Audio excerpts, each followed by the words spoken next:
Oke, selamat bertemu kembali di serial Thinkers for Architecture. Di serial ini mungkin tidak akan memunculkan tokoh yang baru, pemikir yang baru tentang arsitektur, tapi saya sedikit mengulang eh, pemikiran dari Deleuze kaitan dengan konsep immanence. Alasan mengapa saya mengulang adalah jujur ketidakpuasan saya terhadap apa yang telah disampaikan, apa yang telah direkam di seri 3 yang kemarin, seri Thinkers for Architecture kaitannya dengan immanence, dengan tokoh Deleuze. Di materi kali ini masih tentang immanence, tapi mencoba untuk lebih melebarkan, lebih lebar dan masuk ke dalam pemahaman arsitektur. Jadi bukan hanya sekedar konseptual seperti yang disampaikan di seri 3 kemarin, tapi di sini lebih kepada bagaimana praksisnya, bagaimana penerapannya di dalam arsitektur, walaupun tidak sangat mendalam, tapi minimal sebuah pintu gerbang untuk memahami immanence dalam konteks arsitektur. Mari kita masuk. Oh. Immanence sendiri, saya sedikit mengulang seperti yang disampaikan di serial sebelumnya. Immanence adalah sebuah konsep ontologi yang menyatakan bahwa realita berada di dalam diri sendiri. Ini yang perlu digarisbawahi. Realita berada di dalam diri sendiri tanpa mengandaikan keberadaan sesuatu yang ada di luar. Ini yang kemudian membedakan antara immanence dan transcendence. Transcendence lebih bergantung pada sesuatu yang ada di luar. Sedangkan yang immanence lebih yang ada di dalam diri sendiri. Itu kenapa kemudian secara identitas, identity is constantly changing. Immanent is moment of forming. Sedangkan transcendent, identity comes to being with transcendence.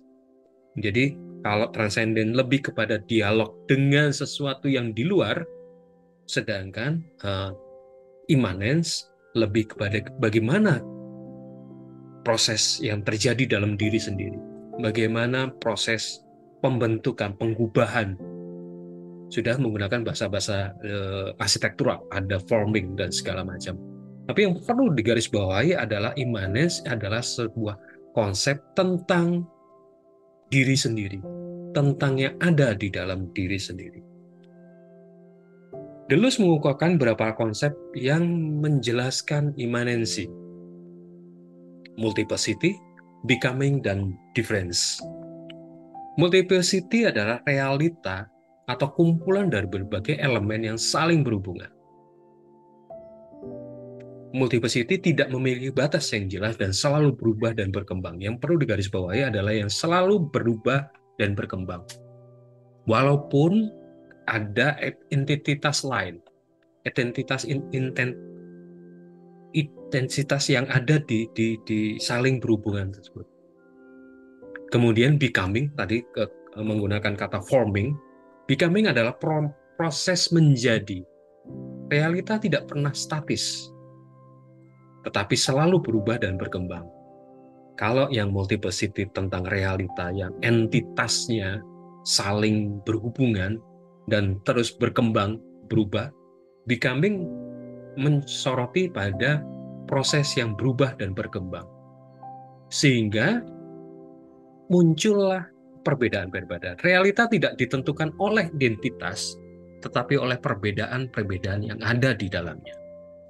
Perbedaan-perbedaan itu saling memperkuat kaitannya dengan multiplicity. Kemudian karena perbedaan tersebut muncullah proses, ada pergerakan, ada proses yang bertumbuh, ada proses yang selalu berubah. Tapi kembali lagi, sebuah entitas yang berada di dalam diri, bukan yang ada di faktor luar. Kalau kemudian kaitannya dikaitkan dengan alam, ini yang kemudian menjadi menarik. Alam sebagai sebuah kenyataan yang tidak tergantung pada apapun yang ada di luar diri alam itu sendiri. Alam adalah realita yang selalu berubah dan berkembang, yang tidak dapat dipahami secara penuh oleh akal manusia. Alam adalah realitas yang tidak ada di luar diri sendiri. Alam adalah sebuah proses yang selalu berubah dan berkembang. Alam adalah kumpulan dari berbagai perbedaan yang saling berhubungan. Ini quote di bawah yang bold ini menjelaskan tentang multiplicity, tentang becoming, dan difference. Alam adalah sesuatu yang tidak statis. Ini yang sangat ditekankan. Alam itu tidak statis. Tidak selalu, tetapi selalu berubah dan berkembang. Jadi selalu bergerak. Alam juga bukan sesuatu yang dapat dipahami secara penuh oleh akal manusia, tetapi sesuatu yang harus dialami secara langsung. Jadi ada experience di dalam manusia terhadap alam. Ini yang kalau kemudian melihat secara utuh keberadaan alam dengan manusia dalam konteks imanensi ini, maka sebenarnya di dalam alam itulah manusia berada. Jadi sebuah pemahaman holistik. Alam, manusia berada di dalam alam. Dan karena itu kemudian bagaimana manusia mengolah dirinya sendiri yang dalam hal ini juga mengolah alam. Manusia bagian integral di dalam alam.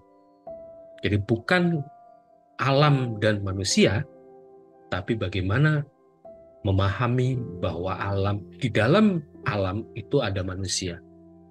Sehingga apa yang dibuat manusia itu punya pengaruh terhadap alam. Apa yang digerakkan manusia itu mempengaruhi alam. Itu yang kemudian menjadi hal yang perlu dipahami di dalam proses berarsitektur. Arsitektur adalah mencipta ruang yang selalu berubah dan berkembang. Arsitektur adalah proses mengubah alam, kalau kemudian mau dikaitkan dengan nature tadi. Arsitektur tidak hanya tentang mencipta struktur fisik, tapi juga mencipta pengalaman ruang. Arsitektur tidak hanya mencipta struktur fisik, tapi juga mencipta alam. Mengalami alam. Kalau mau kemudian digabung dengan pemahaman yang slide sebelumnya. Arsitektur adalah kumpulan dari berbagai elemen yang saling berhubungan. Arsitektur tidak memiliki batas yang jelas dan selalu berubah dan berkembang. Sehingga kalau dalam hal ini kemudian dikaitkan dengan alam, koneksi antara arsitektur sebagai olah pikir manusia itu yang kemudian mempengaruhi alam. Arsitektur merupakan proses menjadi.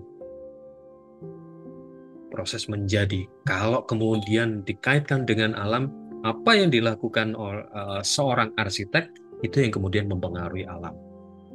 Dan itu kemudian menjadi pemikiran utamanya.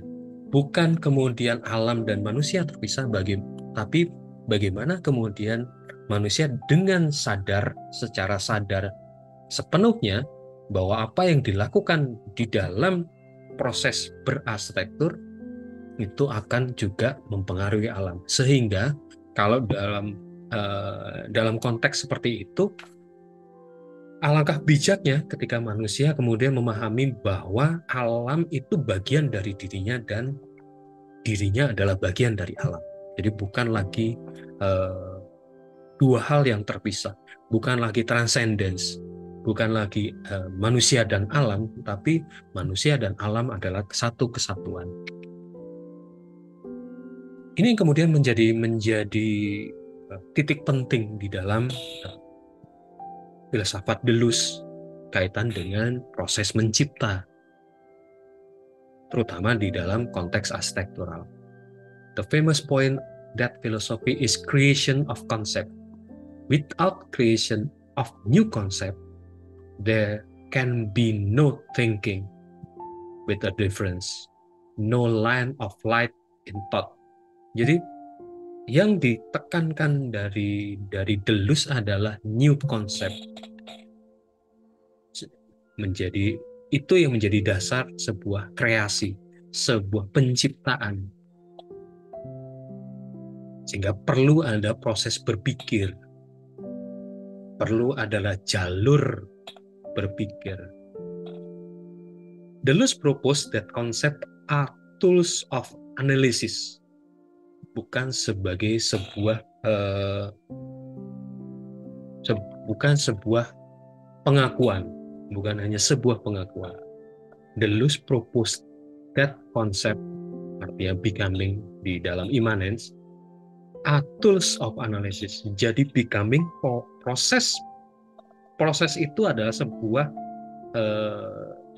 proses analisis, proses berpikir, proses penciptaan, proses pembuatan, pengubahan konsep. Itu yang kemudian menjadi thinking di dalam pemahaman Deleuze. Bukan thinking kalau kita coba bandingkan dengan Voltnya Heidegger. Thinkingnya Heidegger adalah dialektika antara manusia dan yang di alam, dalam pengertian langit dalam hal ini, bumi dan langit segala macam. Tapi kalau di dalam Deleuze, thinkingnya adalah thinking satu kesatuan, thinking untuk memunculkan sebuah proses berpikir, sebuah analytic thinking untuk menghasilkan sebuah kreasi, sebuah proses yang baru, sebuah konsep yang baru. Ini yang kemudian dicatat atau digarisbawahi di dalam arsitektur. Pemikiran Deleuze ini kemudian diadopsi atau digunakan di dalam arsitektur untuk mengubah, salah satunya adalah ruang, space. Deleuze thinking about space is not to be found in a single text or statement. Jadi karena kaitannya dengan difference tadi dan multiplicity, jadi ada banyak hal yang perlu dipikirkan, ada banyak hal yang perlu ditelaah dalam sebuah proses penciptaan ruang. Several architects turn to Deleuze philosophy as means to rethinking the concept ground of their field. Rethinking the concept ground of their field. Jadi belajar tentang Deleuze, belajar tentang filsafat dari Deleuze, pemikiran dari Deleuze adalah untuk mengajak terutama arsitek untuk berpikir ulang secara mendasar, konsep yang dia gunakan, arsitek yang gunakan secara sangat mendasar. Di paper ini mencoba mengkaitkan atau mengidentifikasi bagaimana Deleuze sebenarnya terutama di dalam arsitektur itu kelanjutan dari proses atau metode dekonstruksi dari Derrida. Deformasi di dalam Deleuze merupakan proses holding yang kemudian dikembangkan oleh Greg Klein dengan algoritmanya dan kemudian beberapa arsitek lain. Di sini yang menjadi menarik bahwa apa yang dilakukan Deleuze itu tidak lepas dari terutama di dalam paper ini tidak lepas dari apa yang dilakukan Derrida dengan deconstruction. Ada reformation, ada information, dan ada deformasi yang dilakukan Peter Eisenman, yang kemudian sebenarnya ini punya keterlanjutan, punya benang merah. Kalau kita kembali lagi di awal, ada multiplicity, ada kumpulan dari berbagai elemen yang saling berhubungan. Di sini terlihat bahwa apa yang dilakukan Eisenman yang mendasarkan pada pemikiran dekonstruksi Heidegger itu punya keterkaitan dengan algoritma dari Greg Klein, yang secara tegas Greg Klein mengacu pada pemikiran Deleuze. Dan ini ada beberapa contoh kaitan antara arsitektur dan pemikiran dari Deleuze. Tadi dijelaskan folding arsitektur dari Greg Lynn itu punya keterikatan dengan pemikiran dari Deleuze. Kemudian John Rahman ini lebih kepada mencoba melihat, melakukan koneksi, menghubungkan antara titik-titik yang ada di dalam pemikiran Deleuze kaitannya dengan arsitektur. Exposition of Deleuze concept that drawn on a cultural background in arsitektur. Itu yang menjadi pemikiran utama. Dan yang mungkin terakhir bahwa kembali lagi, the self is only a threshold, hanya sebagai batas, hanya sebagai pintu menuju proses